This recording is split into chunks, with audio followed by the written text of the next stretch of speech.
What's up, everybody, and welcome to Fistful of Potions E3 Day 1 Wrap-Up. I'm your host, Chris, and joining me, as usual, Ryan. Oh. Brian. Hello. Jason. What's up, dude? Hey. So 3 of us on this podcast are happy.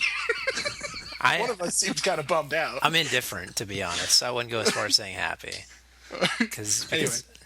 Anyways, we'll get to that, we'll get to that through this. So we normally would come to you in podcast form. We're just doing this quick wrap-up for YouTube because we got some stuff going on in the back end that we'll tell you about a little bit later. So starting off the day, we had Microsoft's press conference this morning at 9:30. Showed off a new trailer from gameplay from Metal Gear Solid 5. Looks cool, looks very pretty, looks very Metal Gear. It's officially coming to the Xbox One. So looks like no care. Kiefer Sutherland. Kiefer Sutherland. I thought that was a joke. Honestly. I was really hoping it was. It's not. Kiefer Sutherland is Snake, and yeah, it's not the same. I don't understand. Come back, David Hayter. I don't even play the game. Like, why would you switch guys? Because he's older and he's 40, and so is Kiefer Sutherland. Right. You need a legitimate 40-year-old to play 40-year-old Snake. Because old Snake in 4 wasn't David. Wait. Wait. What? We can't do this right now. Anyway, after the gameplay and the trailer was shown, Kojima was brought out on stage for about 26 seconds, then told to leave. Which, whatever. Anyway, next up, they announced a new 360 design. Kind of looks like a Western Digital hard drive that you can buy at any retail establishment. I totally missed that. I did not see it at all. I must have looked away. It looks like a really weird, square it looks like a rounded one with a disk drive. Pretty much. Front. Yeah. It's really weird looking. I would have supported that if they came out and said a price drop, but they announced it for the same price, and I'm just like, this is pointless. Yeah, that was crap. I read it later. I'm like, well, so why would you? What? Yeah, exactly. What Brian just said. Yeah. So anyway, after that, before they moved on to showing off games, they said that starting July 1st and up until the Xbox One's release, Xbox Gold members are getting 2 free downloadable games a month. The first 2 games are going to be Halo 3 and Assassin's Creed 2. And also, Fable 3 is free in June. Fable 3, yes, is free currently right now. I tried to exploit it last night, but I couldn't because I don't have. You don't have to exploit it because you can just get it. I don't have gold. Oh yeah. It says $19.99. Anyway, it's funny because I just borrowed my friend's Fable 3 to finish it up yesterday, and then this came out. Like, okay, download. Hopefully, not to be picky, because this is kind of cool that this type of feature is finally coming to the 360, and I'm assuming will carry over to the One. The selection of games could be a little bit better. Yeah. Technically, the selection of games when the Plus started was kind of crappy too. Yeah, that's true too. So I mean, they got to let them get the ball rolling. Yeah. So, but this is finally cool that Xbox Gold members are getting some free games, just like PlayStation Plus. It's long time coming. And you heard it here first. We talked about this many episodes ago that, Microsoft pushed Sony into doing something like Xbox Live, and Sony is pushing Microsoft into doing stuff like PlayStation Plus, and that's great for the industry. Everybody wins. That's really good. Yes, I agree. And they should do more than just here's a couple really, really old games every month until the One launches, and then what? Right. So like I said, hopefully we'll carry over into the One. Here's Halo 3. This is 6 years old. Sony did the same thing. When they launched with, was it Wipeout HD, which at the time was like 2 or 3 years old or something like that. Yeah. So it takes time. 6 years old. That's like, you could go to a bargain bin and pick up Halo for like $3. Well, now you get it for free, so it's technically cheaper. There you go, Mr. Optimistic. Well, if the way you want to look at it, you technically get it for $60 a year, but... Oh, Chris, moving on. Anyway, next up they showed World of Tanks. It is getting an Xbox 360 edition. I remember this game when it first started getting big on the PC, but then it kind of fell off my radar, so I haven't been paying attention to it. Anybody excited by this? By what? World of Tanks? Europe gamers are. Seems cool, I guess. Because that's where it is. Okay, it's also free to play with gold. I'm assuming if you have a silver account, you have to buy to play it. No official word yet. They then showed off Rise, Son of Rome. We've known this title is coming from Crytek for the Xbox One. It's a third-person action-adventure game set in ancient Rome. Doing your thing. I don't know. It looked kind of like Gears meets action adventure ish. Meets Assassin's Creed, meets God of War, meets QuickTime events. Yeah. Oh, QuickTime events. So many QuickTime. I was like, okay, stop. Just stop. I don't want to X anybody. I don't know why people. I don't want to hate them. I just want to fight. The game itself, to its credit, the game itself looks very, very polished, beautiful. Looks like it runs great. The only problem I had with it really was the gameplay. It looked very lackluster to me. You know the problem I had with it was, Chris? It's really linear. QTE! All right, moving on. They showed a new Killer Instinct game coming to Xbox One. That was interesting. That was an announcement that they had. Yeah, they had it. It was announced. No, I think this is good. I mean, I don't play fighting games very often anymore, honestly, and a lot of it's due to the controller. I don't like the cross pad on the 360, but if the controller's better on the one, and this could be good. And if you can get a stick for it, obviously, and if you're really into it, I love the combos. Yeah, I mean, I liked Nintendo in 1999, so I'm glad that. No, 1995. Killer Instinct was really cool back in the day, and a lot of people hold a strong amount of nostalgia for it, and that's awesome for people who want to relive their nostalgia. But from the fighting game community, though, so far it hasn't received welcome warm arms from what I've seen, people discussing it on boards over there. And I just don't see it stacking up against Street Fighter 4, Mortal Kombat, or even stuff like Injustice. But it's cool that it's coming back. It doesn't mean it doesn't have to, or it doesn't mean it can't exist because it's not a serious fighting game. It's still going to be a fun game to play. And if you love Killer Instinct, it looks like Killer Instinct. So, yeah. Insomniac, Ted Price took the stage up next, and he announced Sunset Overdrive, a new game coming out. It's an open-world action shooter for the Xbox One. We pretty much just got a trailer for it, but... it looks cool. It's kind of got like a Team Fortress 2 art style to it, but yeah, it has a very Xbox demographic finish to it. I don't know if that even makes any sense. It's like as if you did a field test for Gears of War players and said, if we made a cartoony game, how would you like it to look? And then that's what this game looks like. There you go. They showed off Drivatars for Forza 5. Really? Which is basically B-Spec mode from Gran Turismo, or it looks like it anyway, according to Ryan, our driving game expert here. So that like learns your friends and how they drive, and they drive against you when they're not there. It seems more sophisticated than B-Spec mode in that respect, which is fine. But B-Spec mode is something that I do when I don't want to play. I just turn it on, and you're basically just the pit coach. You just tell them to speed up or speed down, and the car drives for you, and you're just kind of watching AI drive around the track, and that's more or less what this was, anyways. So it's not like life-changing for Forza, but. And then they showed a car, because we're like, boom, we're Forza, and we got a real car. One of two in the world, Ryan. Yeah, that was pretty sweet, actually. Because that makes the game so much more appealing. I thought it was a cool reveal, but... It was cool. In terms of presentation, yes. Dude, it came up out of the floor. It had really cool presentation. It came up out of the floor. It is a very beautiful McLaren, and it was orange. But you know what, though? I'd rather play the games. Yes, exactly. So, speaking of games, one of the most popular games in recent history is coming to the Xbox One as well, and it's no surprise because Minecraft is getting an Xbox One edition. No way. Yay, higher res, low res. Yeah. Moving on. Quantum Break actually got a new trailer, like a story trailer, and it looks really, really good. Like, if there was any game that they showed off at this press conference that impressed me and made me actually consider getting an Xbox One, it was Quantum Break. So, did anybody else get like this is the evolution of Max Payne vibe from this? Like bullet time. they're like bullet time was a thing. There's like slow down time and bullet time. Now it's just like time stop. Just stop the time of the world, and I can move around in real time. Yeah, I don't know. It seems like a crazy cool concept, so I'm looking forward to seeing more from Quantum Break. I'm just poking fun to poke fun, and that was a very, very interesting trailer. And Remedy obviously puts out quality titles, so this will probably be a must get if you're getting an Xbox One.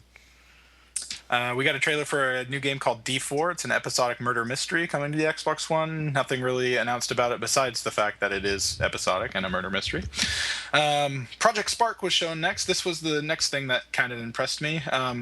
It seems like fantasy world maker thing. RPG Maker 2013. Pretty much, yeah. It looked really, really cool. They made like a world. They filled it with stuff. You can actually make events. They showed off like a goblin assault on the town or whatever, and you could have like little AI characters and you can control them and blah blah blah. It's kind of like Little Big Planet in a 3D space, but you're using like a tablet and you can touch on the screen and almost like Mod Nation Racers, where you can like move the mountains up and down and stuff like that, and you can just create this landscape and then bloop, you drop your character in the middle of the landscape and then set up a mission of like a horde attack on your base, and then you have to defend it and fight your way through it. And you created all of this on your Surface tablet, so that seems cool. I don't know how practical it is, but it was clever. We'll see. So anyway, then they announced that the Xbox video editing and uploading features, which we've heard about, they showed that off a little bit. Announced that Twitch is actually coming to the system, which wasn't confirmed before, so that's neat. And then they showed that they are finally moving to real monies. I know that's a big thing for some people. Yeah, finally in 2013. Because they announced this, I think, last January, maybe 2012, or maybe before that, and it's just never come around, and it's annoying. I don't know why they didn't do it before, but now I guess your points are probably just carry over into whatever they're equivalent to, and then that'll be done. I mean, I'm sure they'll just stop selling cards, and whatever points you'll left over will just get used. Yeah, I'm sure we'll get. The only thing that people mentioned to me was that this could be bad is that you're never going to find cards on discount or whatever. It's just going to be, and you can't find them without That's on Amazon. Not true at all. We've had sales on lots of stuff. Cards. Yeah, we've had the Nintendo cards go on sale. We've had the PS3 cards go on sale. Yeah, iTunes cards go on sale occasionally at our work. So yeah, during Black Friday, iTunes cards are a really good deal. Yeah, save all the monies on the monies. All right, well, there you go. So it's still okay, guys. Everything will be okay. Moving to real money is a convenience for everyone. Yes, it's a good thing. All right. They next showed off a new game that apparently people have been waiting for, and they did so in a very fail manner because their audio cut out for the entire trailer.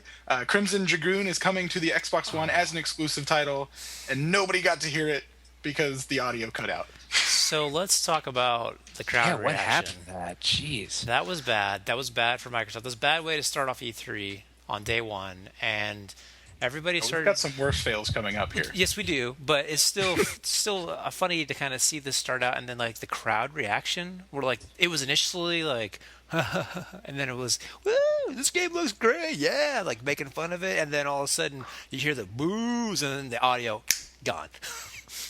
Yeah. As soon as the boos started coming, audio was gone, and it almost felt like to me that they dubbed in clapping at the end of the trailer because they cut the trailer off. It seemed like kind of short, and then all of a sudden this like clapping came swelling in, but it didn't swell as in people were clapping louder, as swelled as somebody was turning the volume up on a knob. So, I mean, what I would do... You could trust Ryan because he's a musician. I wouldn't do anything different if I was Microsoft. I mean, you want to cover up your tracks there when you screw up. It's fine. You're not going to walk out and be like, yeah, we suck. But it's still not a good way to start. Yeah. So it's fail number one. Also, it's Crimson Dragon, not Dragoon. Oh, it's despite Dragon. It being based off or a spiritual successor of Panzer Dragoon. My bad. I saw the logo and I thought it said Dragoon. That's all right. My apologies. Next, Dead Rising 3 was showed off. It's an Xbox One exclusive. It features an open world this time with no load times. It's kind of a big thing to boast for a Dead Rising game. Yeah, I don't know. It looked pretty cool. It looked like Dead Rising. Yeah, I mean, it's funny, too, because Dead Rising 1 was really good. It had a very cult following, and it was an Xbox exclusive, and then as soon as it went multi-platform, the quality just... So hopefully that means Dead Rising 3 will be a quality game like Dead Rising 1 again, so... Maybe. We'll see. If you like punching zombies, get excited. They showed off Witcher 3 Wild Hunt next, coming to Xbox One. Will feature an open world for the first time in the Witcher series. I never got into the Witcher series. I've always wanted to. I hear Witcher 2 is great, and I figured if I picked up a 360, I would probably get it. But I don't know. Anybody else? I'll be getting it. I like the series. I want to play the first two, but I will never do it. So, I mean, I want to in quotes because I've heard it's great, but I'm not going to play one because it's PC only. I'm just not. And two, I feel like I'm just kind of don't have enough time to go back and play that. 3 looks good. I don't know if I can if I can move forward and just play 3 and maybe like just watch some play videos on just YouTube go to catch go up. to the wiki. It's fine. Yeah, I guess I could just do read that. the wiki for a little bit, and you'll catch yourself. That's not an exclusive, right? It's multi-platform, it's right? multi-platform for 3. Yeah, 2 was exclusive. Well, technically exclusive to consoles with the 360, but it was also on PC, and they got the enhanced edition when it came out on the 360. So Right. yeah. So yeah, Battlefield 4 was showing off, and I don't play first-person shooters, but this game Don't get ahead of yourself, Chris. impressed me. Like It looked awesome. it looked very awesome. It looked- but starting out, We'll get more to that later, though, because I think you're mixing demonstrations, Chris. what? Because Battlefield was shown again later in the day. That's when you were like, "Oh, this is exciting." Oh yeah. Okay, I am mixing my demonstration. Sorry, because it was shown twice. Yes. So Anyway, on the Battlefield Xbox shown stage. out of the Xbox stage looked really good, Looked really good. and it is Battlefield 4, and it's, in terms of military shooters, I mean, Call of Duty still looks pretty good too, I guess. Battlefield 4 will look great on PS4 as well. I mean, Yeah, it's gonna be good either way. But yeah, They also had some issues starting up the demo on stage. yeah. Game wouldn't start up. Sat there for an awkward 25 seconds or so. oh yeah, that's System, right. And they're just like, "Are we leaving? What are we doing?" That was the second fail. But yeah, they confirmed that it's running 60 frames a second on the Xbox One, which is always a good thing, and that the second Assault DLC will be first on Xbox One. So if you're into the Battlefield and the DLCs that come with them, check that out. Yeah, but it looked really good. It ran pretty impressively. The Xbox One was the one on the ocean, right? The demo that they showed? Yeah. Yes. Yes. So everything looked pretty cool. There was a boat breaking apart, which I was thoroughly impressed with. Yes. All the particles and crazy lighting effects and all that kind of stuff. Very, very impressive. They then showed, and this is an indie title, right? Below? Yes. From the guys who made Sword. Critter Sorcerer? Crunch and the one game that's on the iOS and Steam, and Sword and Sorcery. Yeah. So they showed that. It's called Below. Multiplayer, I didn't really see much else. My stream was kind of acting up around this point. So anybody else care to describe it? Like a top-down action adventure? Well, if you're familiar with Sword and Sorcery, the art style looked very similar to that. So you kind of expect that. But yes. Same composer as well. Yeah. Good. Top-down, isometric Diablo kind of view, I guess, perspective. Gameplay-wise, though, I didn't really gather exactly how you play the game, other than, I guess, a crawler. I don't know. Jason, you want to elaborate a little bit on that? No. Okay. Cool. Moving on. Moving on. Yep. We don't have enough We then got a really weird live action looking, but not really live action, impressively well done pre-rendered trailer for Halo. And nobody knows what it is yet because they haven't announced what it is. All they said was that Halo coming to Xbox One in 2014. Question. Halo 5. It's got to be Halo 5. Why does Master Chief need... I don't know. It's for the reveal, dude. He needs a hood over his trying to hide- armor. He's trying to hide that he's Master Chief. Maybe he's like, you could see the front of his mask was all fucked up. So maybe some of his armor's broken off too. He needs to be covered. I don't know. Or maybe he doesn't want to get sand in his armor Maybe. because it was blowing pretty hard. But That was sweet. I did not expect that. I was like, this looks kind of like Journey. Yeah. Like Yeah, that's what we were saying. it's like Journey HD.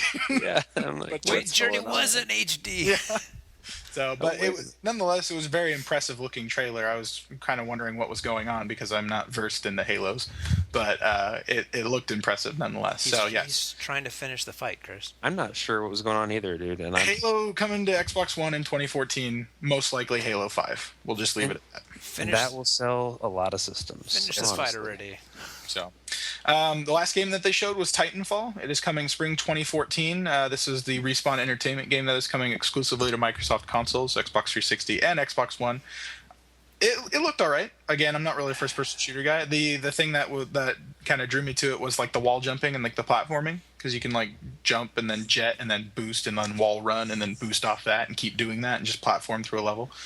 You know, for a developer that has the pedigree of starting the revolution of the Modern Warfare games and the hype that's been around this for like what, the last 3 years, 4 years, something like that, I think it's been 3. That's it's not. I'm a little bit disappointed with what we're actually finally seeing. Like, it looks like a good game. If you take away the fact that it's Respawn, that it's the Modern Warfare guys, that it's and the exclusive that Microsoft has probably put a lot of money and a lot of time into, you take all that away, it looks like a great game. But then you put it into context and you kind of go, I don't know, guys. Exo Squad was cool, but I don't know. That was my takeaway from it. I don't know. Maybe you guys had a different perspective. I like Titanfall. I thought it looked kind of like Halo meets Call of Duty meets. Exo Squad? I don't know what that is. You don't know what Exo Squad is? Oh. But I don't know. I think it could be a really good team game. It could be fun. Yeah. I mean, like I said, I would like to play it more than Call of Duty for sure. yeah, it looks like a good game. I'm not trying to downplay the game by any means whatsoever. I'm just saying in the context of what we're comparing it against, it seemed I was expecting more. My expectations were too high for it, I guess. I didn't know what to expect. I know you guys had posted some things about it, but all I had seen was the Game Informer cover. I had no idea what it was. So I'm saying I'm basing it off the pedigree. I'm basing off the pedigree of like my experience with their previous titles and with the hype surrounding that. This is Microsoft's next huge exclusive that will carry the next generation, like Halo did for the last generation. And it's like, I don't know, guys. I mean, Halo is still a thing, so maybe Halo will be the Halo for this generation. I mean, yeah, exactly. Halo is still a thing, and also, I mean, honestly, I saw Titanfall earlier today, and I was like, that looks pretty good. And then later tonight, I saw something else. Right. All right. And I'm like, oh, Titan what? Right. So anyways, we'll get to that. So the last thing, well, they technically announced this before they showed off Titanfall, but I wanted to save it as the last thing for our notes for Microsoft. They announced that the Xbox One would be coming out worldwide this November for $500. A lot of cringing at the price, I noticed, in reaction shot / no fanfare. So I didn't cringe, honestly, because it includes Kinect 2.0 in every system. This So is you're true. talking about if you're talking about a package bundle right now, if you're getting a 360 and a Kinect, you're paying $400. That's So true. it's $100 more for a one. I don't think that's bad. Plus, PS3 launched at $600. People bought that, and that was 7 years ago. True. So you got to figure This inflation is very true. and new tech. I don't really think it's too much to ask, honestly. I mean, yeah. From a market perspective, though, I don't think a lot of people look at it that way and take into consideration that they're getting a Kinect with it as well. I think they just think about it and they go, "How much is the new Xbox? It's $500. Dang, that's expensive. I don't know if I can afford that to play sports guns." But How much is the PS4 Sports again? guns. $600. Oh, everybody bought it, and they couldn't stock them on store shelves. It was thousands of dollars on eBay, and people still bought them. So, True. I don't know. I'm not saying they won't sell them. I'm just saying, like, in terms of the maybe once bitten, twice shy. Maybe people realize $600 is not worth it, so they're like, I don't know. I still don't understand the new Xbox 360. Come on, why put them on? They built this. It's It simple. looks sort of like They were one. shopping one day. The design leader was shopping one day and was just like, I really like the look of this Western Digital hard drive. I'm going to incorporate that look into a system. Put that money into other things. We do not need a redesign. You know what? I thought the Slim is probably my favorite looking console of all time, maybe. And why would you? Why? Yeah, the current Xbox 360 Slim is pretty amazing looking. I will give it that. It is one step. because console developers like to ruin things, kind of like the Super Slim. But it's which is, okay. It's slimmer, PlayStation. smaller, and quieter than ever. And it also looks like a Western Digital hard drive. Sony did the same thing. They came out, they're just like, look, we reinvented the wheel, Yeah, and the now it's Super Slim looks octagon. disgusting. Now you can just ride in your car and go. It's better, guys. Slim's like got ribs on it and stuff. Yeah. The Super Slim does. The Slim itself is a Super damn Slim. sexy console. Yeah. Like, I love my Slim. I hate the Super Slims. If my Slim ever dies, I'm going to be very sad because I don't want that rib for her pleasure machine. Anyways, moving on. Moving on. Next up, we have EA First thing they showed was Plants vs. Zombies Garden Warfare. So I was really confused by this at first. I think we all were as well. We were expecting like Plants vs. Zombies 2, and we realized, wait, that's already been technically announced, and this is not that. No, this is a completely new game. You said Team Fortress earlier, right? Yeah, Kind of like that? Team Fortress with Plants vs. Zombies characters. So instead Pretty of much. the scout, you're playing as pea shooter. So yeah. Instead of the sniper, you're playing as a cactus. Like literally, I'm not even joking. You play like different classes of the different characters from Plants vs. Zombies. It's third-person perspective, and you run around as that character, and it's more than tower defense. Is that the new buzz term for everything? From us. That's the new FOP buster. It's the new fight. It's more than tower defense, guys. But anyway, that's coming to the Xbox One and the 360. And then before they left, the people at PopCap were just like, hey, by the way, we know you guys want it. Peggle 2 announced. I was so Nobody bummed about cheered. that. The guy came out and he's just like, "Oh yeah, one last thing," and then he did like a shuriken, like He did like jumping, and he yelled punch it thing. He's too, just and like, there was a 2. Peggle 2, guys, and then everyone's just like, There was a 2, and there was rainbows falling off the Crickets. LCD screens, and there was like hallelujah Crickets. music. Crickets Crickets. from the audience. really? No Peggle love? Ah, I was so disappointed in It's that. okay, Ryan. It's only Peggle. No, I gotta get my digital pachinko machine. Okay, well you can when Peggle 2 comes out. I'm excited. Or you can keep paying Peggle. Sure. Then they teased Star Wars Battlefront. New Yeah. Star Wars Battlefront coming from DICE. I think teased is a little bit. I don't know if that's a right They word literally for showed it. off like a half-assed pre-rendered trailer of the Hoth battle scene, which you don't even get to see anything, No, and then they showed actually, a logo. they showed the foot of an AT-AT, and then a snowspeeder crashing next to the foot, and they're just like, Star Wars! But Battlefront Yeah, well, they haven't had time to make anything yet, so they're just like, just acquired. Put the up a rights, trailer. so they teased it. Yeah, that was super Literally teased it. It's coming from Super DICE. tease. Everybody was expecting it. Now the only things we have to worry about are what's coming from Visceral and what's coming from BioWare. Right. So who knows? Next up, they showed the new Need for Speed game called Rivals. It's Need for Speed. Again. yep, Moving on. Need for Speed movie showing. It's Yep. bad. Moving on. What? Need for Speed? I missed some of this stuff. Need for Speed movie? Just keep going, Chris. Just yeah. okay, anyway, okay. Keep just going. Then they showed off Dragon Age 3 Inquisition. It's coming fall 2014 because they want to Ooh. polish the game as much as possible and make sure that it's not bad. Because there's Okay, a lot of is it people better? that like Dragon Age 2. You know what? I'll give them till fall 2014, but it better be freaking good. I was upset. Because, That sounds like a threat, Brian. oh, it's a threat. I You hear that, EA? I hated Dragon Age 2, and Dragon Age Origins was one of my favorite games of all time. I hear that it's very good and that 2 was very much a letdown. it's completely different. Oh, okay. So Well, bad. hopefully Dragon Age 3, the Inquisition, or Inquisition I should say, will be great. It's got another... No one Nobody expects expects it. the Dragon Inquisition. Yeah, where was that? No reference. No Monty Python. probably No gonna be care from infinite. Ryan. It'll probably No be... Mel Brooks or anything. Nope. I was just like, forget it. Not even interested now. Thanks. You name a game like that and you don't even throw that in there? At least Assassin's Creed had the dignity to be like, it's a me, Mario. Anyway. Yep. Next up, we got Poetry Slam for NBA Live 14. It's back from the dead, and it's coming to the Xbox One and the PlayStation 4. Anybody care? Poetry Slam. We did. It was dropping rhymes like nobody's business. That's right. I think it's cool that this franchise is coming back. I think it's definitely been absent from EA Sports' stable, and that competition is important. And I wish EA didn't hold the licensing for the NFL so that 2K and other developers could really push EA to do more with the basketball game.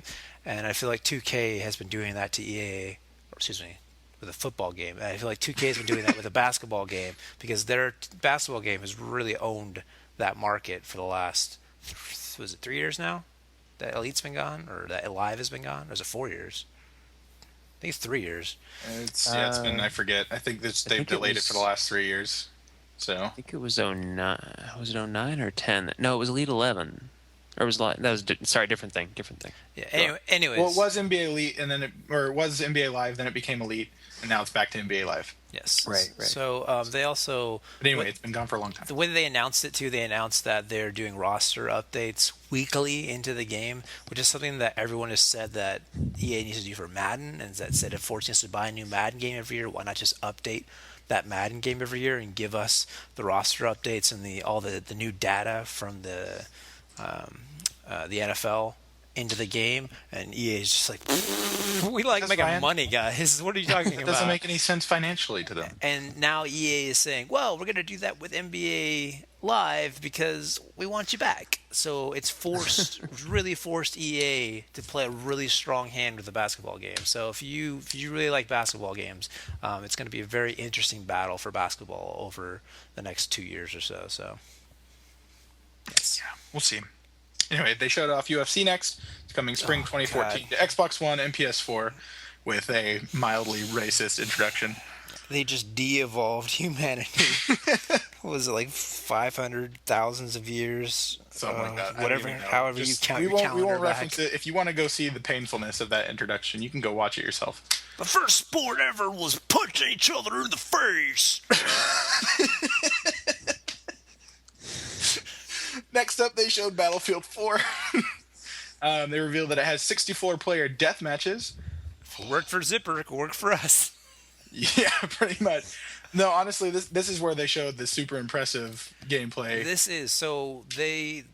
I make the joke, but if you're familiar with MAG, it's the same kind of concept where you have like a smaller squad in a bigger multiplayer map. So they showed 5 guys running together in a squad in a 64-player match, and they were running around this map, and they actually flew in helicopters, and then they rode on tanks. The map looks gigantic. Like, this map looks like the size of Grand Theft Auto. It's ridiculous. What was really, really ridiculously impressive is at some point in this map, they found themselves on top of a building, right? This huge lumbering building, like you would expect in an open world game. Like, you're on top of a building in Grand Theft Auto. And then all of a sudden the building starts getting attacked, and they're like, we got to get out. They'd run, jump out of the window and parachute down, land on the ground and turn back. That building collapsed onto the map. The entire building just... And now that building is no longer in the multiplayer map. What? What? Yeah, it was pretty crazy. And like I said before, I'm not a first-person shooter guy at all. I just can't get into them. Not my type of thing. I was impressed, and I'm actually potentially picking this up with these guys this holiday season. Yeah, that was impressive. It was mind-blowing.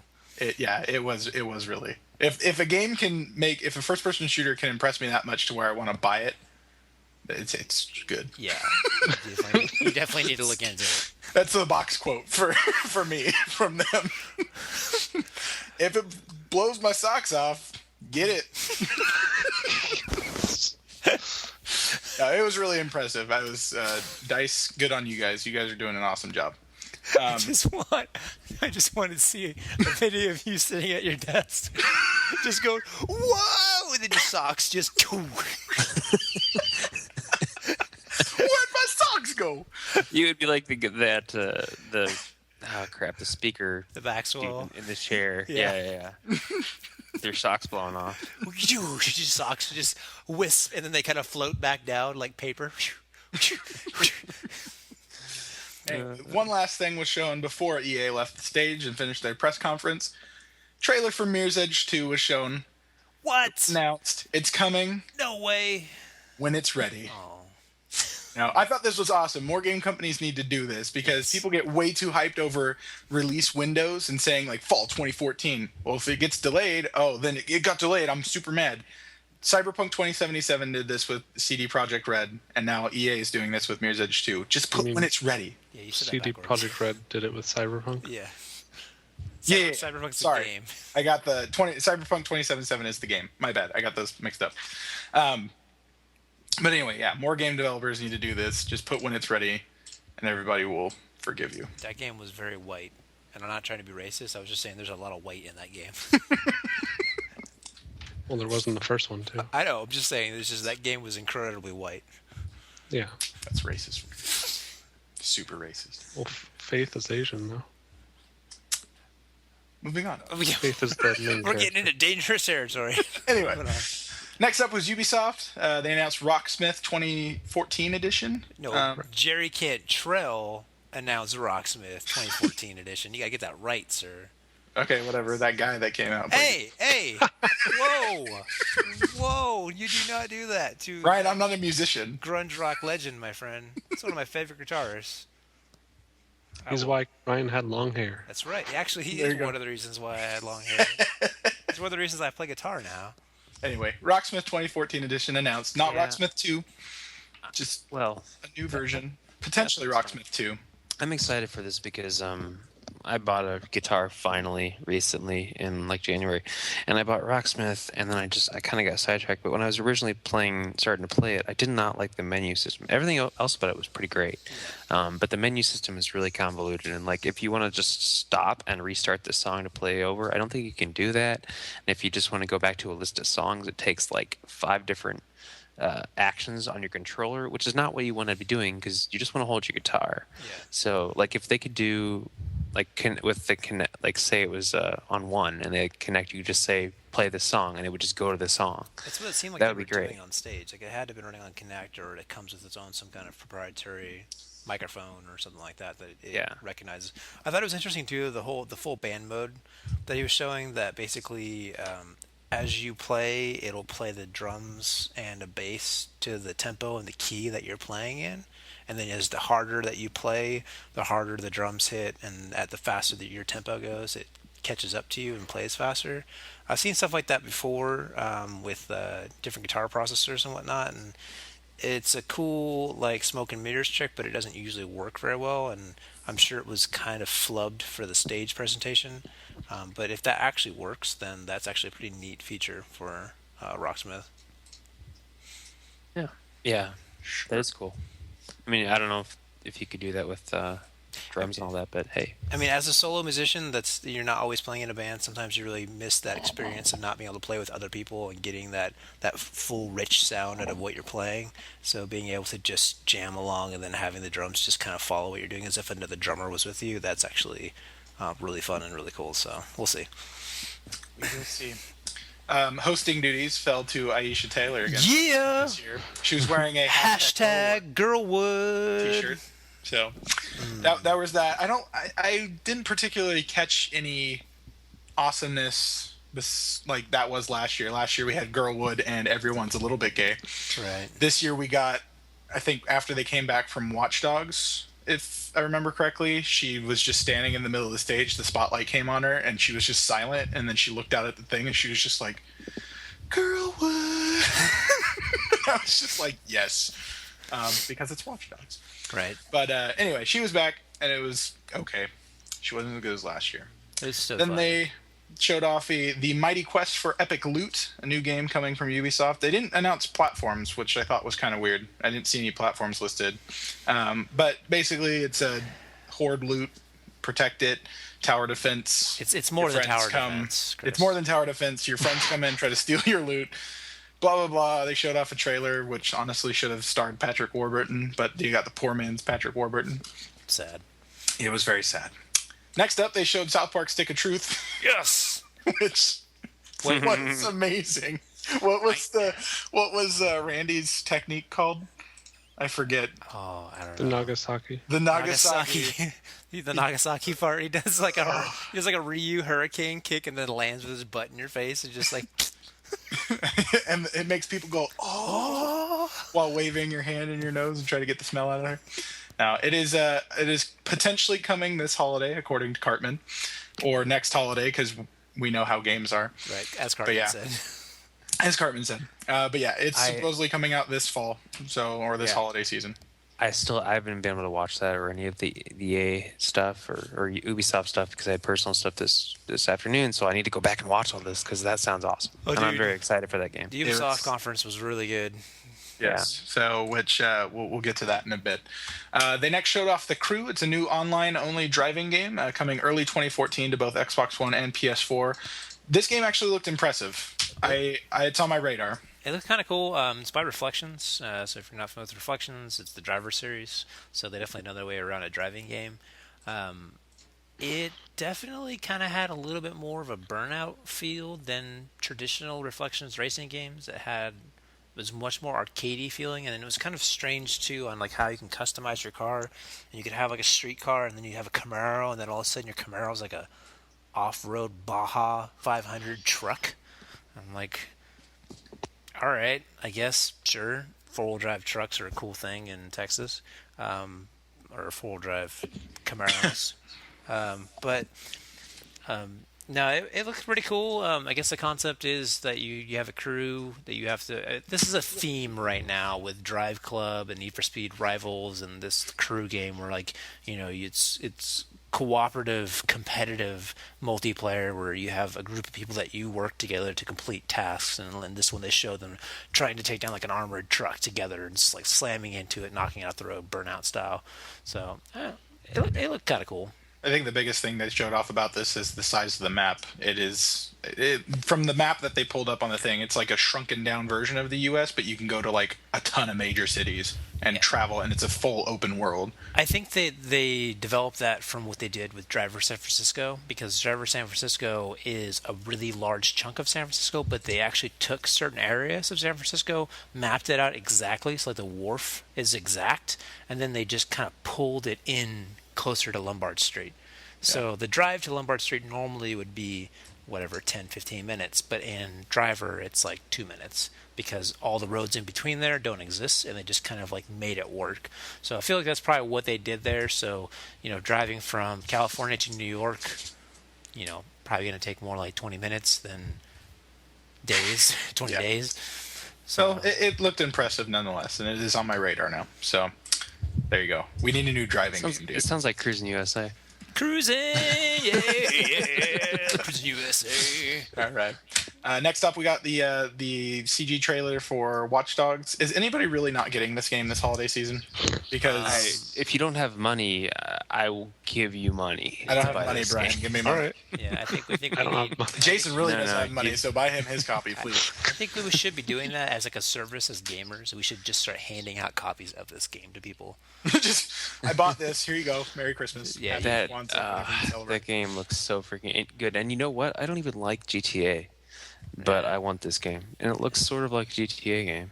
But it's more like Assassin's Creed than GTA, though. Yeah, I think that's probably true. Like when he walked in the demo, when he walked into the diner or whatever it was, with everybody just standing around, The that coffee looked shop. amazing. Yeah, I was like, they did What? they did a really good job on like interior design and the whole overall design aspect of the city itself, and like the marketing, like the whole CTOS signs and stuff like that. Like when he was walking around the corner and that black and white CTOS sign says like the more cameras, more security or something like that, and the way that it rolled down, it was just like the text was in white but the background was in black, and then as it switched, the text would like pop in. I don't know, there's really good subtle details in that game that you just want to stop and just watch a billboard just animate, because it's just like, whoa. Very much so. All looking forward to it this holiday season. It's Yeah, gonna be a great it's game. gonna be so good. And I didn't notice this either, but when they were playing multiplayer, they showed multiplayer, like somebody playing on a tablet helping the player. This is no. This is later. What? This was later. Was it? Yes, this was in the next one. Oh. But we can talk about it now. Whatever. It's Watch Dogs. Well, anyways, they showed somebody playing, like somebody was on a tablet, and then the player on the system was controlling the character running around the city, and like he was getting closed in on. So then the player can see like, oh, cop cars coming down this street. Boom, put the spikes up. Cop cars are stopped.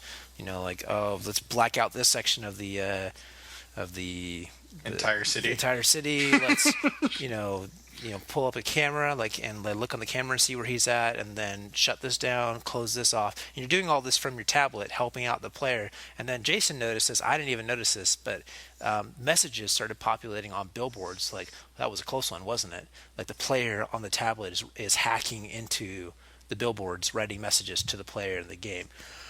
Freaking mind blown, man. That is just so cool. It's gonna be a great game. It really is, and I cannot wait for it.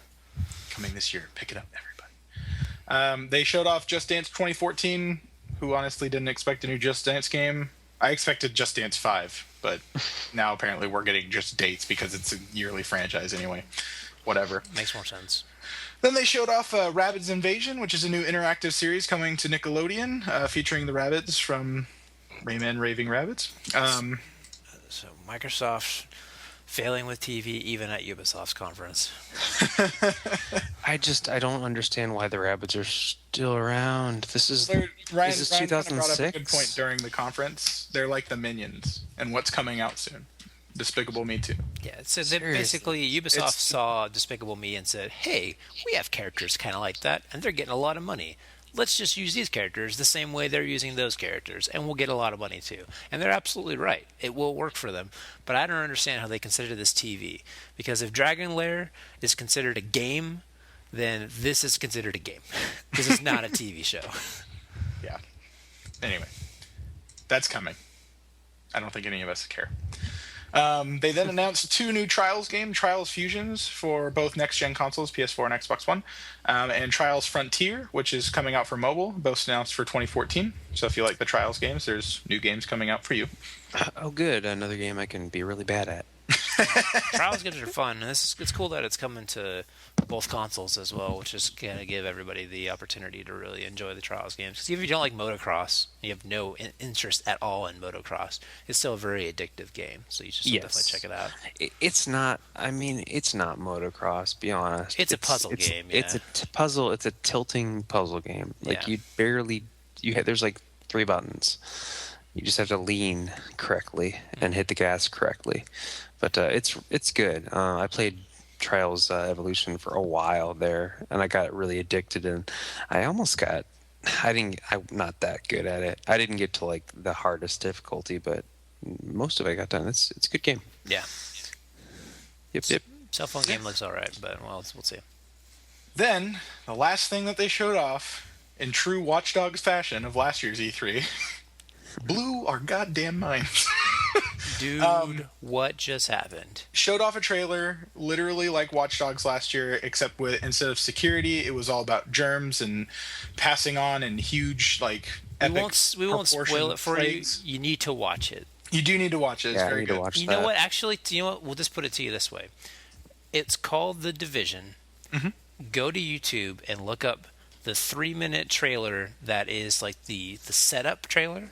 Actually, we'll post it. Screw it. We'll link it to you from our YouTube account and from our blog, both the setup trailer and the gameplay trailer, and we're not even going to talk about it. We're not going to ruin it for you. Just know that it was like literally... my God. At this point in the day, I thought E3 or Ubisoft had stolen E3 again. Yeah. Because like they did last year, Ubisoft took the show with Watch Dogs by announcing that and impressing everybody. Yeah, That's I don't how remember impressed anything. I was by this trailer. It was the same exact thing. I left the Ubisoft conference, or we just finished it, and I was just like, they won. They won again this year. Mind blown. How did they do it? I don't remember anything from E3 last year except for Watch Dogs. Magnets. Exactly. How did they work? Exactly. It is. That was Ubisoft. Moving on. Sony. Last one of the day. Just wrapped up about an hour ago. They announced a lot of stuff, and this is kind of where I stopped taking notes, really. So if I miss anything, let me know. It's been a long day for us. Yes. They announced a ton of stuff coming to the Vita, not really new IPs, just kind of more HD collections. God of War HD is coming, both of them coming to the Vita. Walking Dead is coming to the Vita as well. I feel like they did a good job addressing the fact that they need to address the Vita, but I don't feel like they addressed the Vita correctly. Like I going into the Sony press conference, I had the mindset that if they didn't just completely captivate us with the Vita right now, that the Vita is basically dead. I don't know that I've still landed on that conclusion, but it's still not any better than it was going into E3, in my opinion. It's not good. I like the Vita a lot, but they didn't show anything. Anything for Vita. They really didn't. So it's cool that Walking Dead is coming to it, though, but I have it on my PS3 because I bought it. I don't know if they're just looking at it and they're just like, well, guys, we kind of, slid around on our butts with our tail between our legs for 2 years of the PSP. Maybe we'll get through this PS4 launch and then worry about the Vita. Here's what I think they're going to do with the Vita is they're going to make it like Smart Glass, but yet you can play all of your PS4 games on it too. That would be pretty neat. And they sort of already announced that. But yeah, that would be pretty cool. I mean, that's just it's going to be like your second screen for PS4. Right. So, yeah, unfortunately, that's what it's going to do. But hey, maybe it'll be good. Maybe. What else? What else, Chris? There's a new Vita bundle with The Walking Dead coming this fall to retail establishments in case you were interested in picking up a Vita and wanted The Walking Dead with it. There you go. So is this something that's The Walking Dead exclusive episodes to the Vita? No, the 400 Days chapter is coming to the Vita as well, but it's also coming to Xbox pretty much everywhere. Yeah, it's just a DLC chapter, and if I remember correctly, this is the one that's supposed to bridge this one with Season 2. Yeah.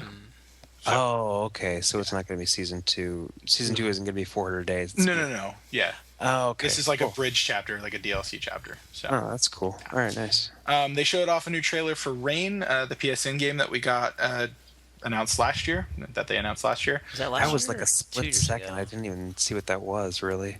Yeah, the trailers at the very beginning of the press conference for Sony were going by pretty quickly. Not good. Like you couldn't tell what they were, and there was no introduction. It was just like skipping from one to the next with the sound cutting out between. Yeah. Not good. I don't know if that was our stream or if that was them. Microsoft was kind of doing that too, though. To be totally fair, like in the beginning, like when they announced Killer Instinct, they were just like Killer Instinct. All right, moving on. And it's like, wait a second. But then they showed it later. That was like incredible nostalgia that you just tapped into, and then you just moved right. And you're right. They did come back to it at least, and they have their. They probably didn't want to dwell on it because they knew they were going to come back to it and do the whole video cutting thing. Right. Yeah. But yeah. Who knows? Anyway, the game's coming out this fall on the PSN, so if you're still interested in that. They then talked about Grand Theft Auto 5. There's a new bundle coming with the PS3 this fall as well, so anybody that doesn't have a PS3 yet, you can go ahead and pick that up this fall with GTA 5. I think the next thing they showed off was... They came with headphones too, right? Yeah. Doesn't come with headphones. They just have Grand Theft Auto 5 branded headphones. They're separate. Oh, okay. But yeah, there's a GTA 5 version of the Pulse headset that's out currently coming out, so you can pick it up if you want the GT5 logo or GTA 5 logo on there. He did that too. Everybody does that. GT5. Yeah, sorry, my bad. Yep. They then showed off the PlayStation 4. Finally, what it looks like. Hey, it's the Xbox One in italics. No, the way that I thought this... One in italics. Pretty much. Yeah, there you go. Brian actually has a better explanation. I saw that picture earlier. My explanation was if somebody took like a cardboard slip sleeve off a DVD and like flattened it and then just let it pop up again by itself and then just left it sitting. Yeah, that's pretty close too. That's what it is. Oh, and then the Xbox One's just like an old VCR. It really is. They really do look similar. It was so weird seeing it come out. It looks smaller, but it was just like, what? I do have to touch on a couple of things. One, there is the recessed edge that wraps all the way around the system. And then inside the recessed edge, there is kind of like the traditional electric blue that was from the PlayStation 2 when that first launched, the PlayStation 2 lettering. Remember that? Yeah. Yeah. But is it a light or is it just blue? I think it's just blue. Okay. And then it does have like the angled front and the angled back. It does have a little more design to it. We gotta give them that. Like, it is just a box. And it's funny too because when they said that, they're just like, and here's the box. Yeah, the Xbox. But it is a little bit more designed, a little bit more fleshed out in my opinion. It also looks smaller too. It's definitely got a little more style to it, but not much. No, yeah. not much. They both have the weird half matte, half gloss thing going on too. But you know what? It's going to sit in your cabinet. You're not really going to see it. So mine's why does it be really sitting matter? on top of my computer desk. Okay, well, you're going to see it. We'll see it. But hey, I'll have an Xbox One in italics. I think at this point, I'm okay with everything looking like AV equipment because I'm an adult. I don't need my system to look like the N64 and a cartridge popping out of the top. It's fine. It's true. And it's not like there's anything incredibly spectacular about the PS3 Slim or any of the variations of the PS3 for that matter. I think it's just a matter of we're all excited to see what it looks like. There's a new thing, and then we see it, and it's just a square box, and we're like, yeah, that's the 12-year-olds in us. But once you see it, then you let it sit for a couple of days, then you're over it. Right. So not a big deal. Next up, they showed a trailer for a brand new game from Ready at Dawn, their PS4 title that has been rumored to be revealed here at E3, and it was. It's called The Order 1886. Oh, 66. It's 86 as far as I know. Yeah, 86. It might be 66. I don't know. It's 86. I wrote it down really quickly. It looked really cool. Yeah. For a pre-rendered trailer, it looked really cool. Well, I mean, Concept. I'm not talking about the game. I'm talking about just the overall design philosophy for the game. Yeah, there's like, I don't even know what kind of game it's going to be because they didn't really talk about it. They just showed the trailer, but there's werewolves and it's. I mean, it's an 1866 or 1886, but they have like machine guns. Yeah, it's like. And I they would have like say rail like a guns. steampunkish world, but not really steampunk design. Just kind of like further along in technology, but and they still have like in there. they have the rails. Yeah. Well, when I first saw it, I'm like, this looks like it's like Hounds of the Baskervilles. Like, what's going on here? And then the werewolves did come. Like, oh, okay, yeah, definitely are. But yeah, it's interesting. I hope that it's a good game. But I mean, they didn't show much about it. It's just the little tiny pre-rendered From things. an art direction, it's cool, but other than that, we have no idea what it's going to be about. I'm glad that it's not just another FPS. Yeah, it's not just another space aliens first person. As far as we know, it's not an FPS. It may be an FPS, but if it is, I don't know if Ready at Dawn's ever done an FPS though, because the only thing I know that they've done is God of War. I feel like it's going to be third person. It's probably going to be third person, but the way that they sold the trailer, it's going to be like Fuse but better. Fuse but not suck. It's gonna definitely be crazy because the guy pulled a gun out of his gun. Yeah, so that was totally cool. He ran out of ammo on the big rifle, so he pulled out a Luger and started shooting the werewolves that way. So whatever. Yep. Anyway, stuff. They then showed off Killzone, Drive Club, and Knack again, and announced that they are PS4 launch titles for whenever the system comes out. It's good. It's cool. That's good. That's pretty Infamous Second Son, which they showed a new trailer for. However, is not out until Q1 2014, which isn't that bad. It's within the window. It could be February. I mean, that's not very long. Yeah. Plus, there's a lot of games launching with this system when you start to stack it up, so that's not too bad, like too far out. And also, the new trailer put a lot of context into that game too. Yeah, it's actually gameplay as well, and it's like, all right. When they said that the trailer they showed in February was gameplay, we were like, okay, how much of it is really gameplay? Then they showed this one, and you're like, oh. All of it. Yeah, I see now. Yeah. It was kind of crazy, but yeah, it looks great. I can't wait to pick it up. Dark Sorcerer was then shown. It's a new tech demo for the PS4 from Quantic Dream.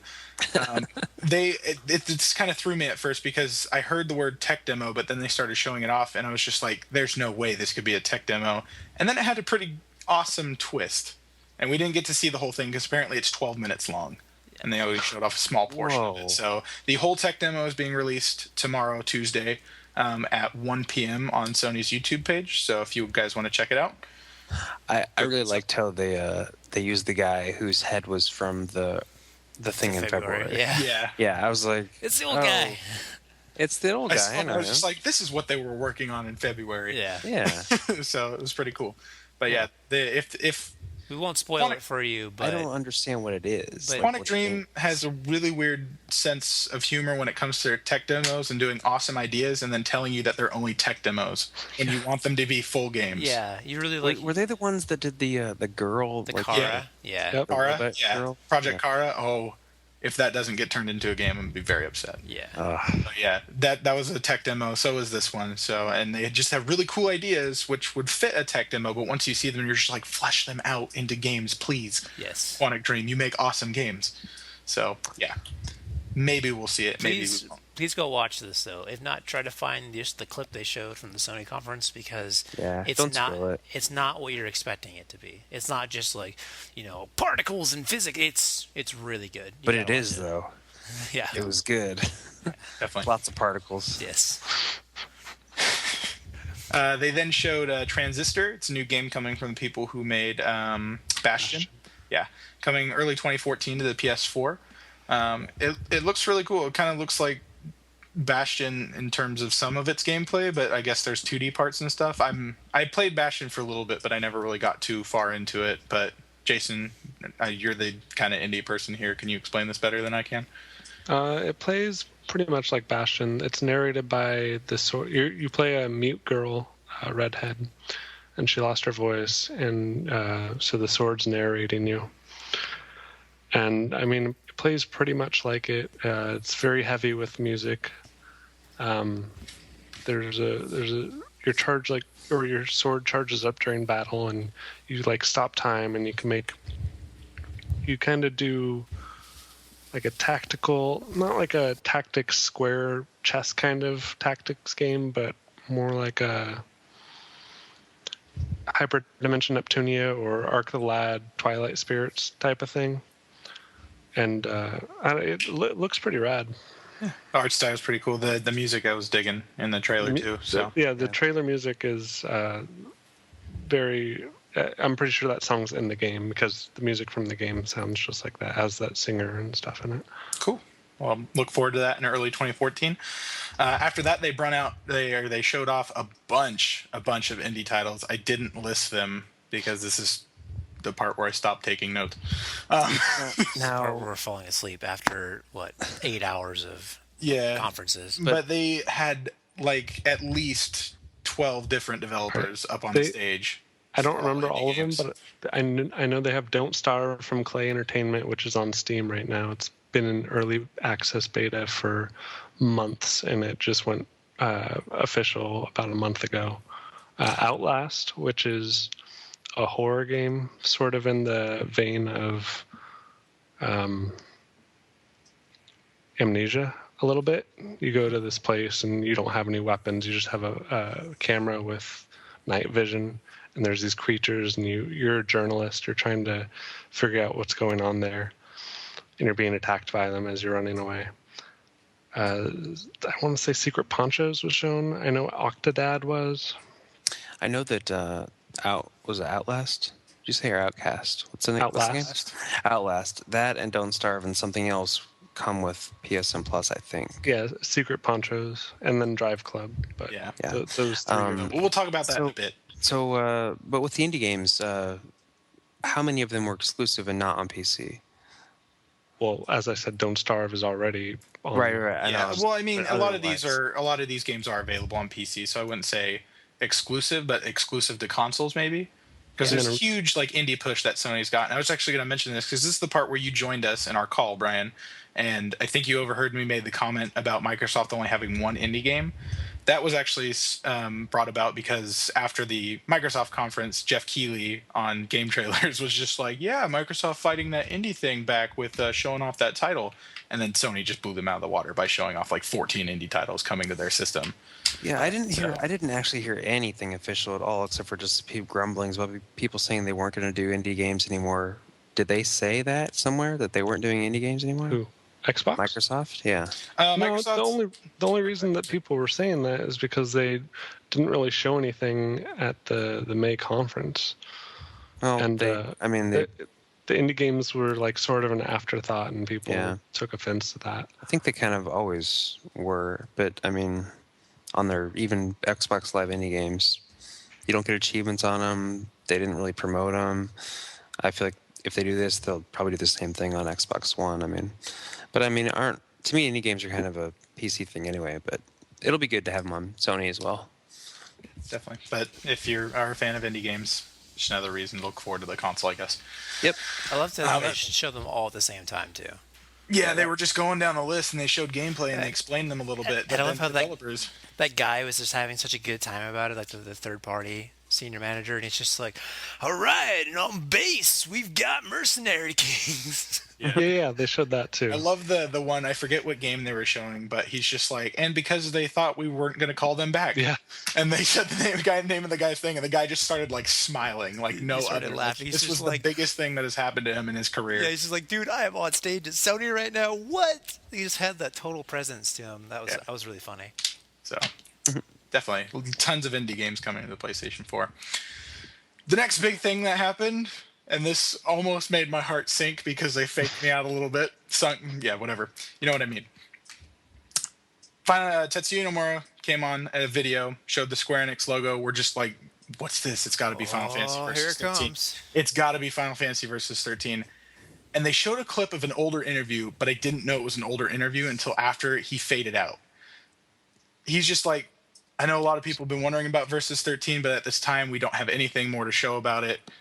we're just going to continue on developing it, and we'll tell you about it at a later date. And I was That's just like, why I was like, why are you saying, it's a tease or something? no, I was just like, you got to be kidding me. They've been teasing this forever. Like, this is going to be the Versus 13 reveal. And it was. Fantastic freaking new gameplay trailer. All new stuff we've never seen before. It looks crazy. It looks great. And then at the end of the trailer, we get the revelation that Final Fantasy Versus 13 is now Final Fantasy 15. Dang it! Those of you who follow the FistFullofPotions podcast know that I now officially as in I said so on the podcast, I owe Chris a freaking $1.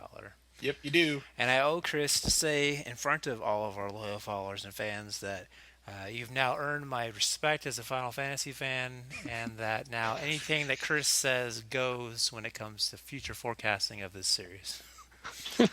Maybe. I think I got lucky with this one because the cards fell right. But anyway, it's coming 2014. No release window yet, just besides the year. PS3 and PS4. I don't know, dude. I think you're selling yourself a little short because this is a huge thing. Because I still feel like my argument was pretty sound that them launching a action RPG as a main series game is going to hurt their diehard fans. But then when we were discussing this, you were just like, oh, let me use my Final Fantasy logic and be like, every time they do a main series game, they always mix it up and do something different anyway. Remember with Final Fantasy 7, they had materia. Final Fantasy 8, your materia just faded out when you're done using it. It's different. Because they had the slot system or the draw system. I hate you, Chris. Anyway, I also called that this game is going to get put out on the PlayStation 4 because a couple years ago they said that they had to basically redo the entire engine because they lost most of their assets in a fire. Oh, wow. Yeah, so the Luminous engine now powers Final Fantasy 15, as I'm going to keep calling it. And it is coming out for both PlayStation 3 and 4 in 2014. I'm running out of money, Chris. The next thing... there was more. I'm sorry, I owe Chris another $1 for that one as well. I just wanted to give my 2 cents. Go ahead, Brian. I'm sorry. I don't think this looks like a Final Fantasy game to me. Oh. It looks like a bunch of like Final Fantasy characters just getting together and like running around. No, traditionally, I would agree with you. I would agree with Brian's point that it is not a traditional RPG with either a turn-based or a more active turn-based battle system.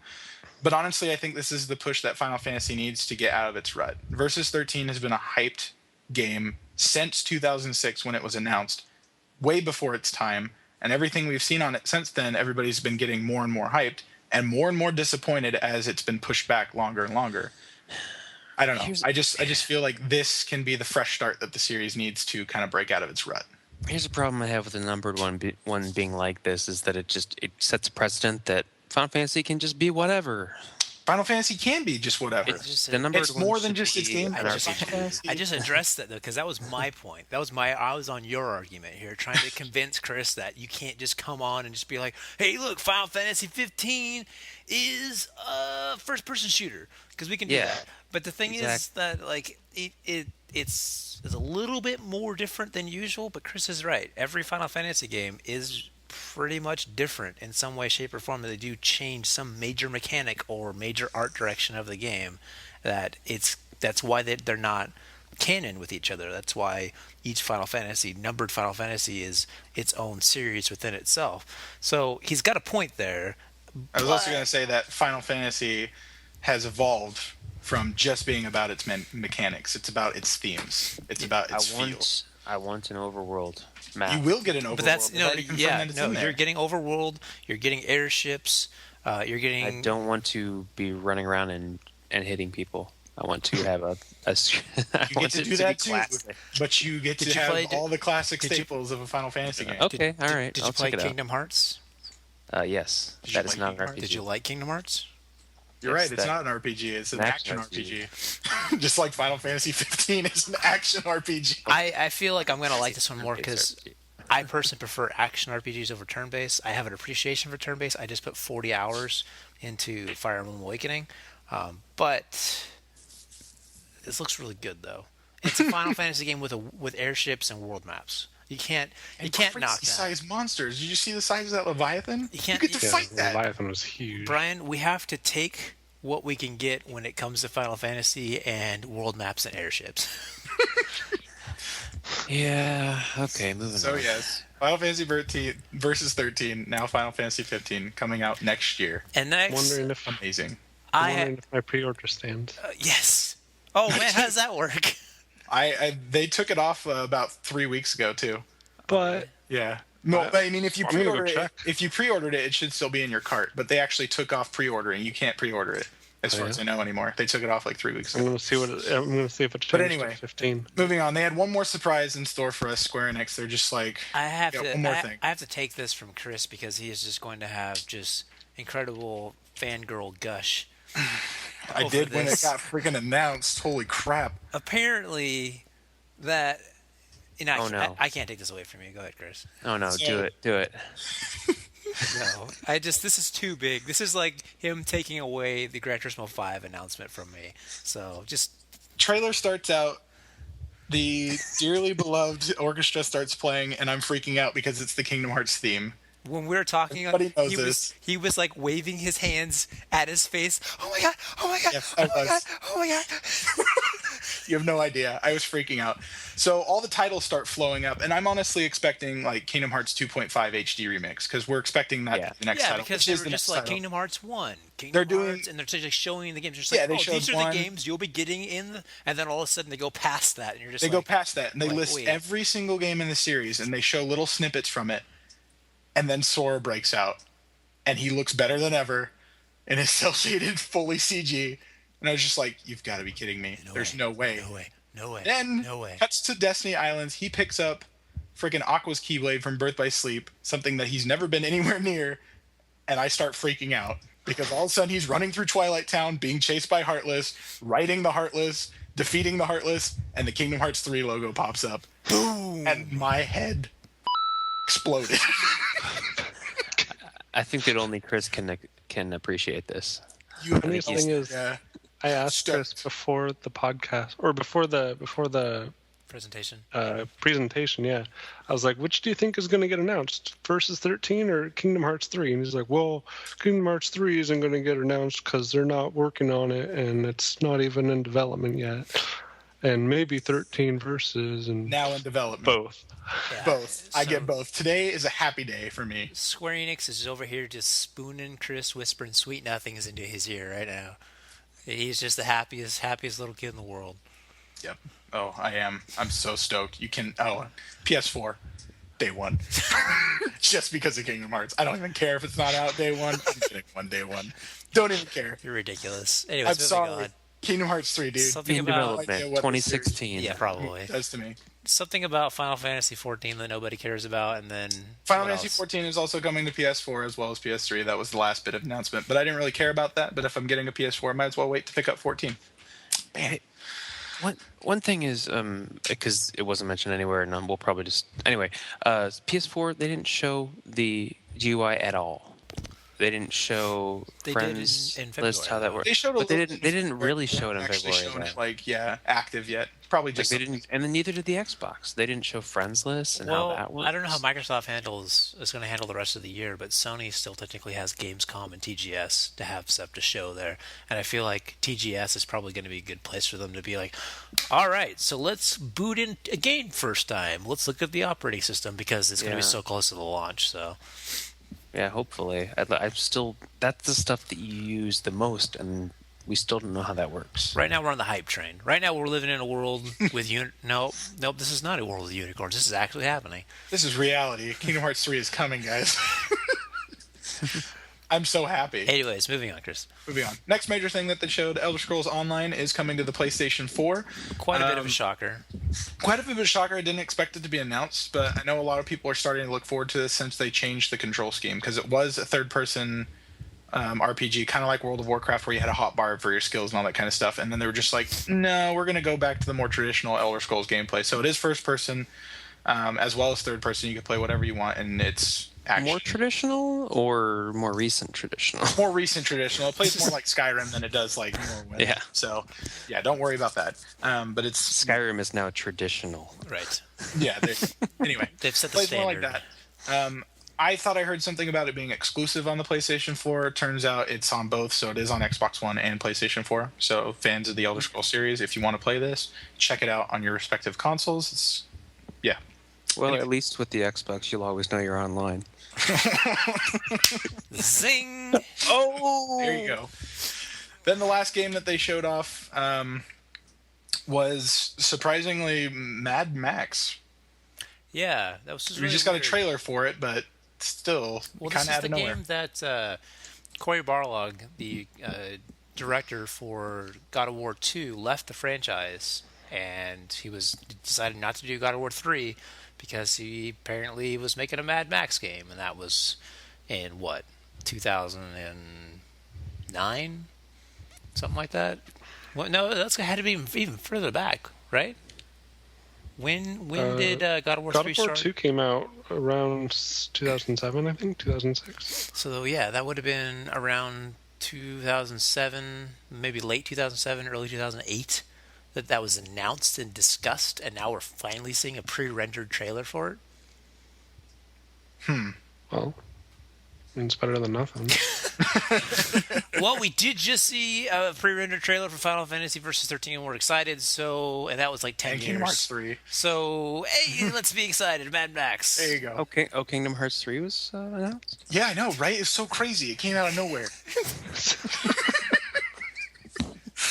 Anyway, I thought totally Chris's didn't head was care. going to explode. Like, I was Dude. really worried for him there for a minute. to my embarrassment, I squeaked like a little girl. Yes, Yeah, you did. You have no idea what this announcement has done for me. This is I'm on like- cloud like 90,000. For like the Chris would amazing- have bought a PS4 just for Kingdom Hearts 3 if that's the only game you could play on it. Yes. It's just Brian says true statements. For the average RPG gamer of the entire world that wants Sony to come out and be like, Final Fantasy VII Remake, this is the same thing to Chris.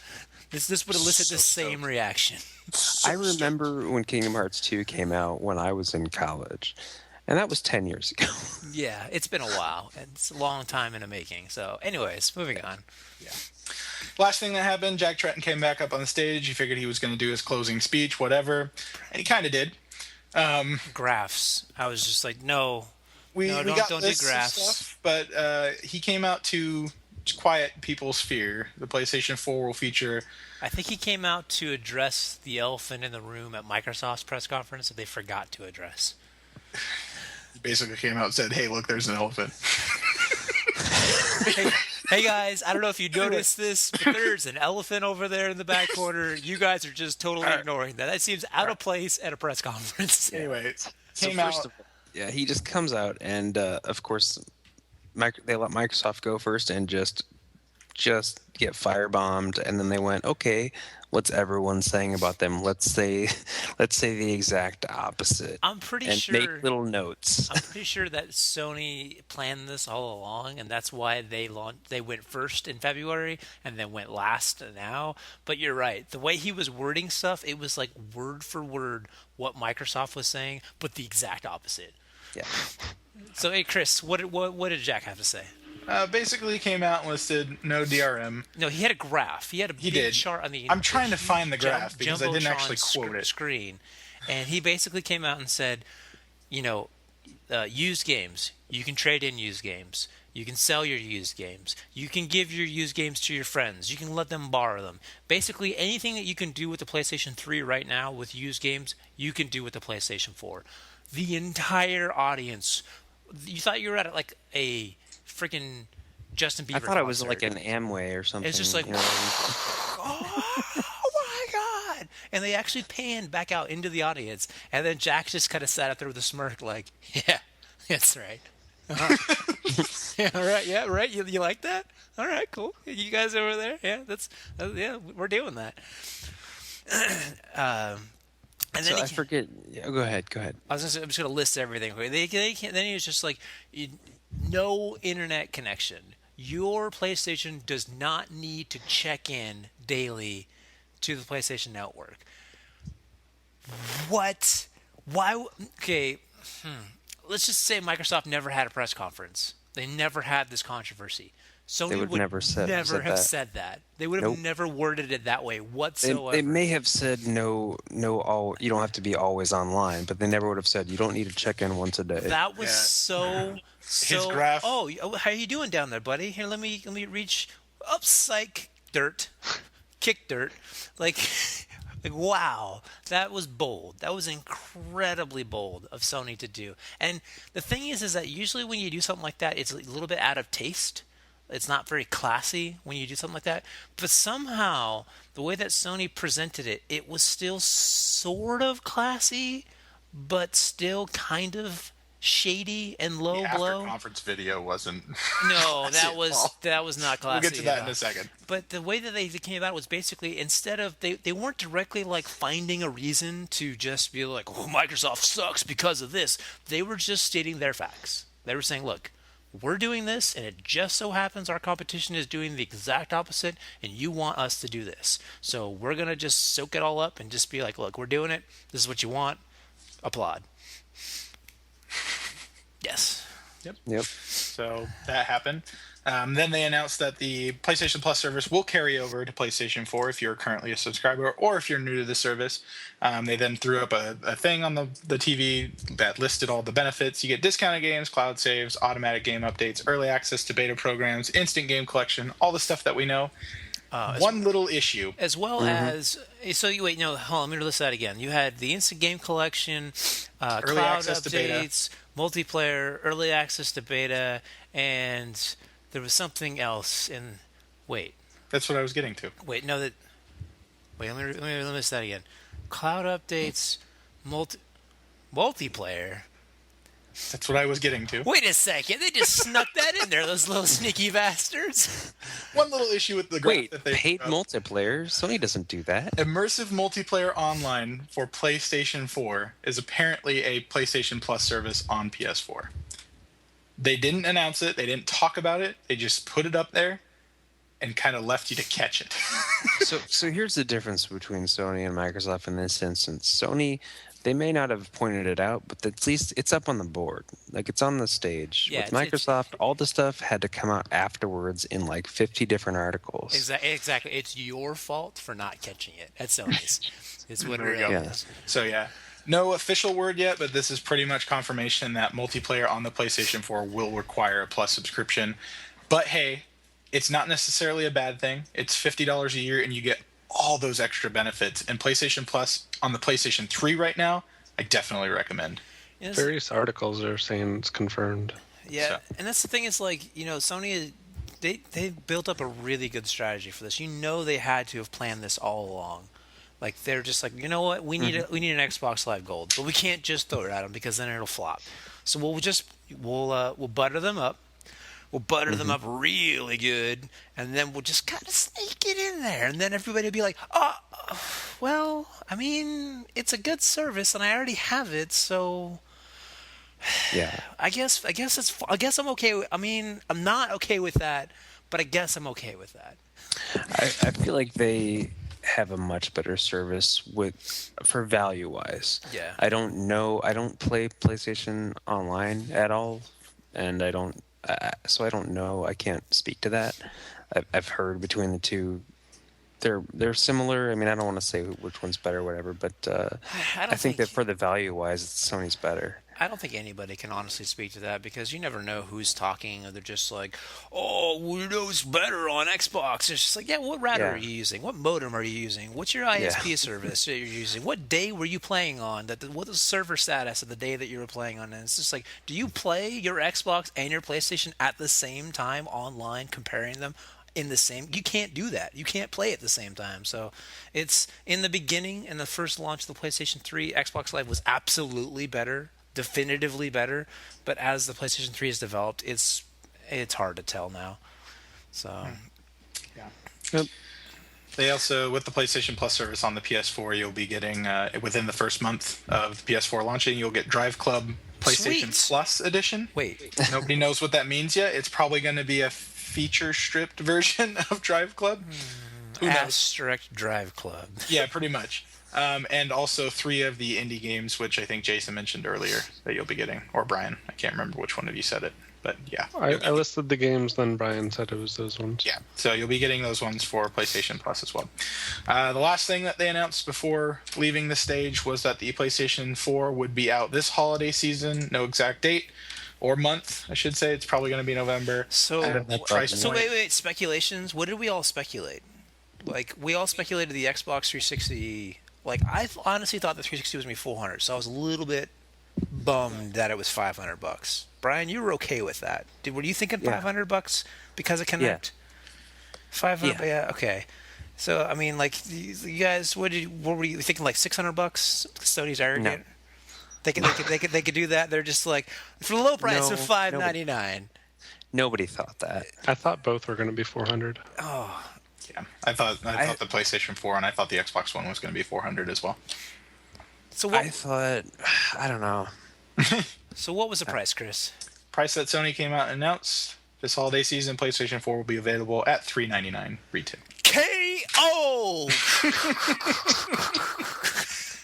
This literally, like, this was the weirdest thing ever because I've never actually seen a room at the Sony press conferences actually give a standing Just ovation. light up like that. Okay, now. Okay, wait, let's hold say- on. Before you get into your, I know exactly where you're headed, and I'm right behind you, Brian. Really quick. No, you don't. Let me just address really fast that just for the face value, the end of that conference, I feel like everybody walked out of there like, what just happened? No way, Sony.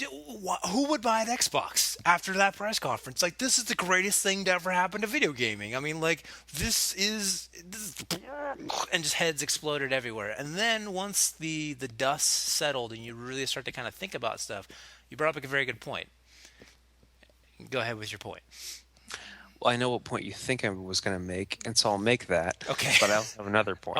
I'm setting you up. Like, I'm just like, I'm Okay. giving you a perfect setup for that. All right. So, so how much does the Kinect cost on top of an Xbox 360? About $100. $130 for Kinect, I believe. Or no, Yeah, it dropped. or maybe a little less even. think Let's say it's it's $100.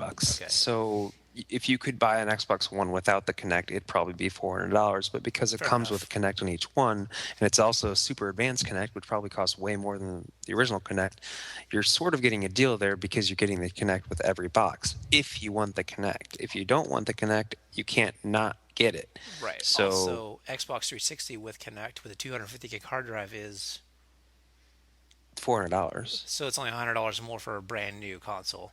Exactly. So it starts to make a little bit more sense. And because Sony doesn't come with the PS4i or the i, is it iToy? It's just I think. It's just the The PlayStation. new i, yeah. So they didn't mention that at all. It wasn't shown hardware-wise, nothing. So it kind of shows that they're not really going that direction to use for most games. It's just going to be kind of like an option on a couple games here and there. It's not going to be major The other built thing into the too is system. they didn't say that it wasn't coming in the box because they didn't show like the controller next to it or like the contents of the box.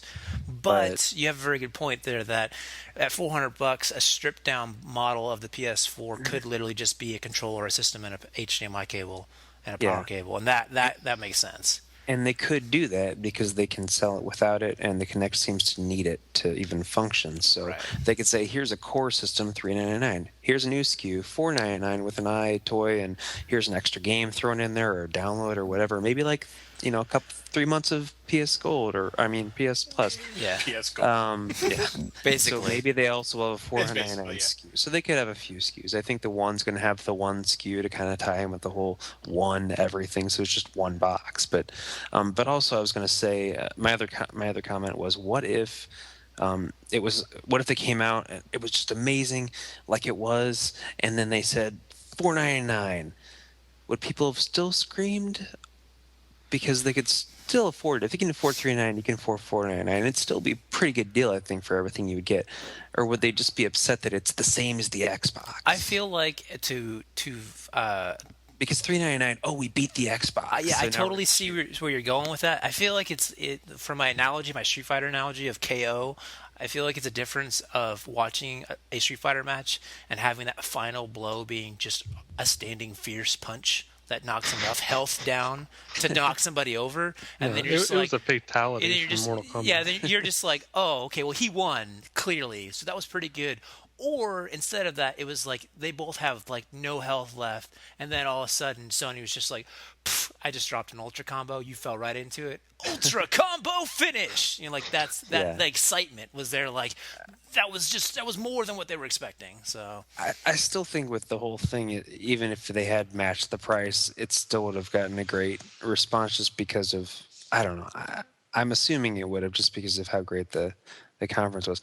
And honestly, you know me, I mostly Xbox. Sony won that hands down. Not even close. Yeah, we discussed this leading up to this for the last 3 or 4 podcasts, and I have not been very happy at all with the next generation. I've been actually pretty bummed out about all that. But after that conference, I'm coming around. I'm starting to I'm thinking maybe getting one. I don't know. Like, I'm trying to convince myself. Like, I don't want to be like ridiculous Sony fanboy. Just be like, oh well, I gotta get one now because it's $400. But it's like, man, that was a really good presentation. There's still 2 more conferences before the system comes out for them to give us more excitement to get it, and I'm already pretty much on board. And like, one controversial thing that you have to consider as well is that if you're the type of gamer who is upset at Microsoft for doing the DRM, like the always online, the used games thing, the mandatory Connect plugin and all that kind of stuff, then you don't like that kind of stuff. Sony and Nintendo came out and said, look, that's not how video games are. That's not how video games have ever been, and that's not how video games should be. So it should be this way, and Microsoft is doing something wrong. If you honestly, truly believe that what Microsoft is doing wrong, you owe it to yourself to not buy the Xbox One or to adapt one of the other consoles first, because what that's going to do is everything that's wrong with the Xbox One is software, not hardware. So if you show them with your money that what they're doing is wrong, they can fix it. And they can take it all back out again, and they will. Because they're not going to go out of business because of their morals, because of pride, and be like, well, we made the right decision, so I guess we're just not going to make Xboxes anymore. Absolutely not. That's never going to happen. No way. You walk away from them and be like, I'm not buying this. You're going to be like, all right, maybe you can give your games to your friend. That's fine. I mean, we'll give you that. How about you come back for that? And then, like, that's the first step. That's you showing Microsoft saying, look, I hold the cards. I'm the one that buys your console. I'm the one that buys your games. I'm the one that makes or breaks you as a company.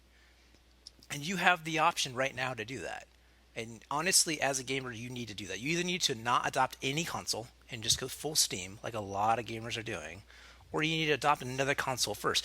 Now, flip side, if you just don't care, you just want an Xbox, you just want to play, Forza, then by all means, I have no reason to stop you from buying an Xbox 360. But if you have those convictions, don't be a hypocrite, and don't allow yourself to allow Microsoft to do this to us, because it's not fair.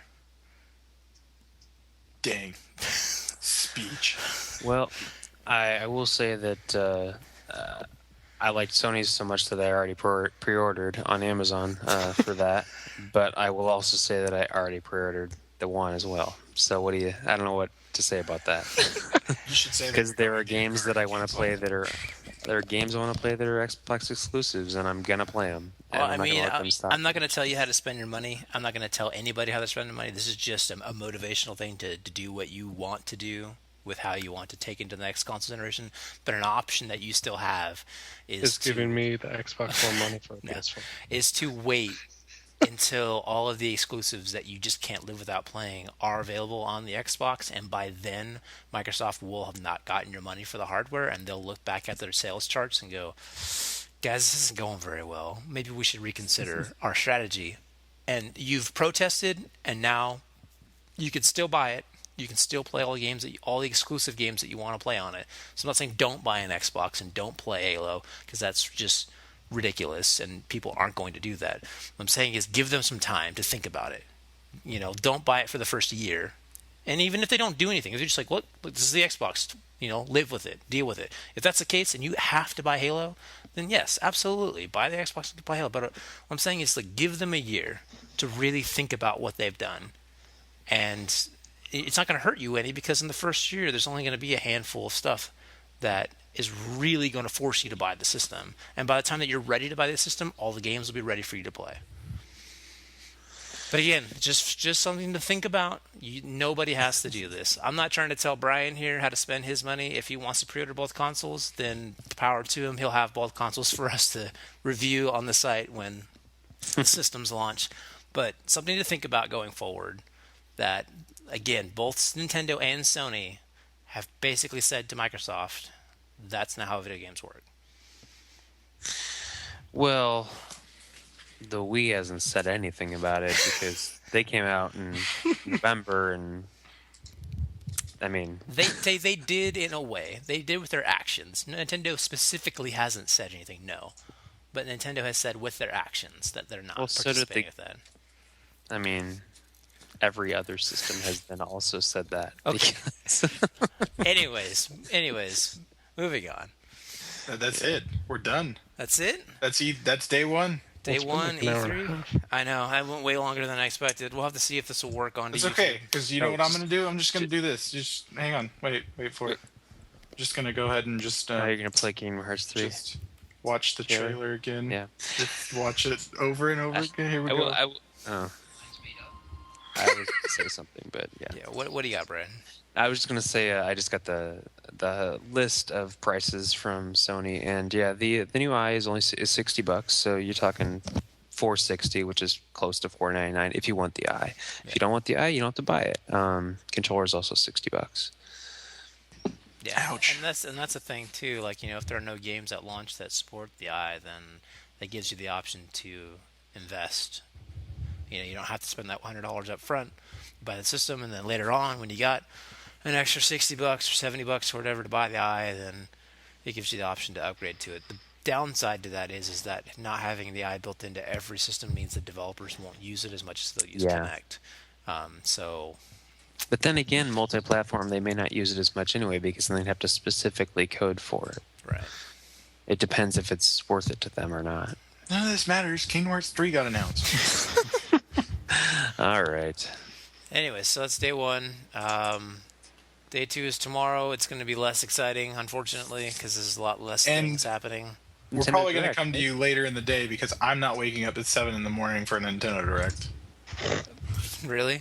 As much as I love to hear Nintendo Direct news... It's not... Is it pre-recorded? It's pre-recorded and it uploads at 7 a.m. That's dumb. All right. I'm not getting up either. There you go. That's not live. And you have to listen to Wada talk, so, you know. Oh. Poor Wada. It's going to be good. There's going to be some good announcements. I miss Howard Lincoln. He could, you know, never mind. You know what I miss already? Kingdom Hearts 3. It's not even out yet. 2016. I got to watch that freaking Final Fantasy 15 trailer again. Yep, that was insane. We got to go. Anyway. I got to edit this and somehow get this up We'll see you guys next today. time. So, yeah, join us tomorrow potentially for a Nintendo/Square Enix Final Fantasy Q&A wrap-up. And I'm really tired, so if I missed one of these F-bombs, I'm sorry. I'm going to try my best. I think there were only 2. So. And they're probably both Chris. So. No, one was you. One was me, and one was you, Brian. I didn't say it. I said you did. You did. You did.